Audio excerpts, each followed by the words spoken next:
We've got another package. This time, it's a pretty big one. I usually don't unbox packages this big, and I usually don't have to show my entire desk in the video, but this is a special exception. This time I'm gonna have to, as there's just no other way for me to show all these.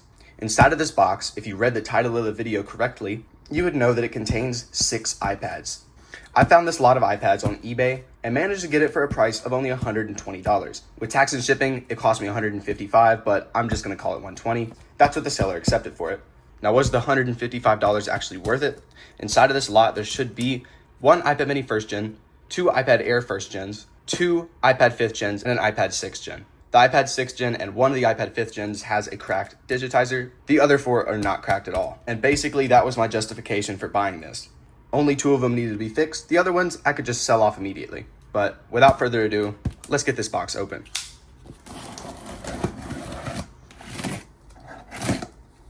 Go ahead, lift the flaps. And you can see we've got a mess of bubble wrap. Looks like this is the iPads themselves.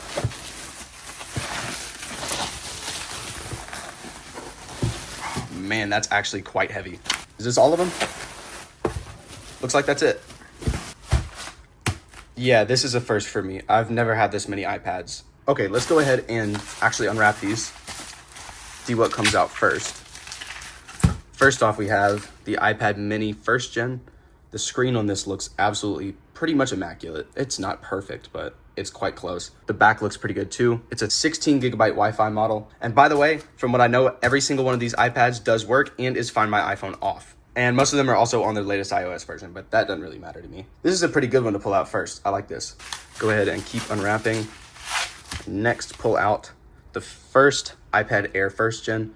The screen on this one does seem to have some marks, but it's also not that bad. Could always be worse. The back looks pretty good. It's got some faint scratches on it though. And I believe this is the one of the 2 iPad Airs that was turned on and shown working in the listing. One of them was not shown actually turned on in the listing photos, but not bad. Here we have the iPad that did not turn on in the listing photos. It's got a serial number here, property of something with a phone number. Now, go ahead. This is the first cracked iPad. This is the cracked 5th gen. The cracks aren't that bad. It's just up here in the corner with one spreading down. It's totally still usable, but I will definitely be replacing this screen anyways. Next, we have the iPad 6th gen. This one is just cracked up here in the corner, but has some pretty decent scratching all over the screen. The back of this one does have some marks as well, and the Apple logo is kind of scratched up. It's also pretty dirty. I'll have to clean all these before you can actually tell the condition of them, but not too bad. And finally, we have the other iPad 5th gen. This one is a 32 gigabyte Wi-Fi, of course, just like all the others. This one is not cracked. It's in pretty nice shape, actually. The screen looks great, and this one won't need any repairs at all. Okay, so the first thing I'm gonna do with these iPads is just go down the line and see which ones of them turn on. Looks like the iPad mini has charge, but I'll set that aside to turn on. How about the iPad Air that was shown as working? This one's got power as well. That's nice. It's not that often that I buy lots on eBay and they actually come with charge on the batteries. Most of the time I actually have to charge them up and it becomes a pain in the ass. Now the iPad Air that wasn't shown turned on and working just for the hell of it. And it does work. I guess they just forgot to turn it on in the photos. Looks like the iPad mini and the first iPad Air have turned on. I'll look at those in just a sec. Next, let's go down to the 5th gen with the cracked screen. See if this one turns on. And just like the others, it does. Looks like the other iPad Air is also on the home screen and isn't on a setup screen like I kind of expected. The iPad 5th gen turned on. Let's test out the 6th gen and see if it has any charge. Yes, it does. And finally, the uncracked iPad 5th gen. Does this one have charge?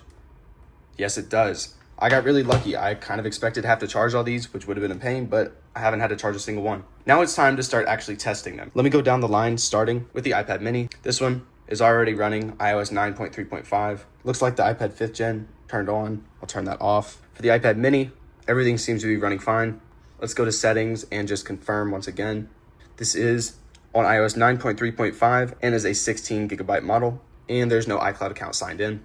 Next, for the first iPad Air, this one, as you can see, has no iCloud account and is running iOS 12.5.5 and is a 32 gigabyte, just like I saw in the listing. The second iPad Air, we're gonna see if I can get to settings before the battery dies, as it's at 1%, but it looks like this one is running iOS 12.4.9 and is a 16 gigabyte model.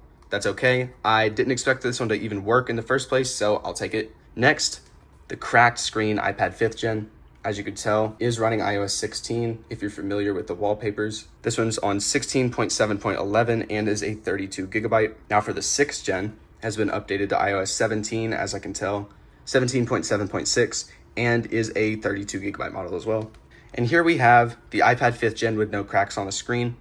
This one, unfortunately, looks like it was running iOS 13, and the company that sold these off likely updated it to the latest version before selling it, which is unfortunate. I would have loved to have an iPad 5 on iOS 13. That would be really cool to me. I'll go ahead and check. It is running iOS 16.7.11 and is also a 32 gigabyte, just like all the others, except for that one. Okay, so now that I have actually tested them all and made sure that they all work, I'm gonna go ahead and plug them up to a program on my computer called Coconut Battery, which will tell me the approximate battery health on each one of these. So that way I don't sell an iPad that has a really bad battery without me actually realizing it. Okay, so to test the battery health, I'm just gonna start off by plugging each one in to my computer and seeing what Coconut Battery reads out. As you can see, the battery health on this one is reporting as 88.4%. That's a pretty good battery for an iPad mini in my opinion. So this one's totally good to sell. I'll definitely test it before I sell it, of course, as that's the easiest way to make sure nothing's faulty with it. Next up is the first iPad Air without all the stickers on it. Go ahead and unlock it. There we go. As you can see, this iPad Air is reading as 86.4% battery health. That's not too bad either. So this one's also good to sell. Now for the iPad Air with all the stickers all over it. This one is only charged like 1%, but the battery health is rating 93.3%. It's actually less than 1% charge. I'm surprised that it's actually still turned on, but this one is totally good to sell. Even though it's just a 16 gigabyte model, it does have a pretty good battery. The screen does have some scratching as well, which is unfortunate, but that's whatever. Next up is the iPad 5th gen without any cracks. Go ahead and connect it to the computer. And under iPad, you can see the battery health on this iPad 5th gen is 94%, so that's not bad at all. This one is totally good to sell, especially because it's not cracked at all and I don't have to do anything to it, unlike the other two. Next, we're gonna plug up the iPad 6th gen into my computer. And this one is reading out 94.4% battery health, which yet again isn't bad at all. This one's totally good to sell once I fix up that screen. And finally, the iPad 5th gen with the cracked screen. Connect it up.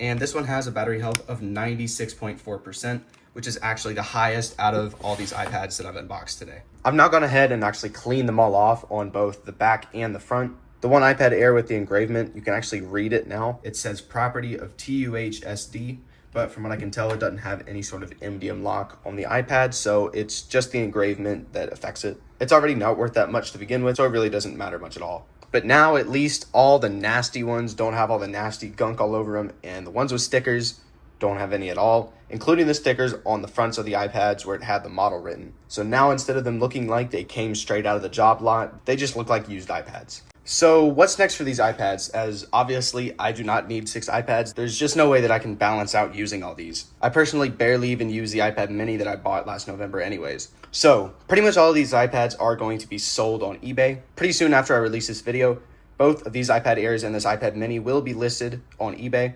Now, the 2 cracked iPads, the 5th gen here and that 6th gen, are going to be saved for future repair videos, most likely coming out not long after the one you're watching now. This iPad 5th gen, I'm not sure if I'm going to sell it on eBay directly or send it to a friend. I'm not sure yet, but keep an eye out as it may end up on my eBay. So I hope you guys enjoyed watching me unbox these iPads and test them out. There wasn't really a ton that I can do in this video as I didn't order the parts before making the video. Looks like that one just died. I was secretly hoping that the iPad Air with all the stickers on it would be iCloud locked so I could put a portion of the video as me bypassing the lock.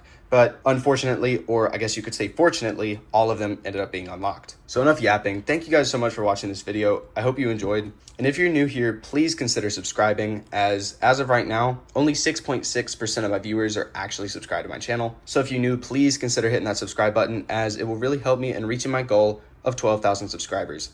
I do want to thank you guys so much for 11.6K. That means the absolute world to me. I can't believe how fast my channel is growing, and I want to take advantage of the opportunity to grow it even more. Now, I cannot forget about membership shoutouts. Huge shout out to these 5 members. I'll leave a link in the description to all 5 of their channels. And for those who did not know, I do have channel memberships. If you're interested in joining, I have a link down in the description as well. It's $1.99 a month. It gives you this cool badge next to your name, depending on how long you've been a member. gives you access to some custom emojis, and generally just helps me to continue making videos like these. Anyways, comment, like, and subscribe, and as always, peace out, guys.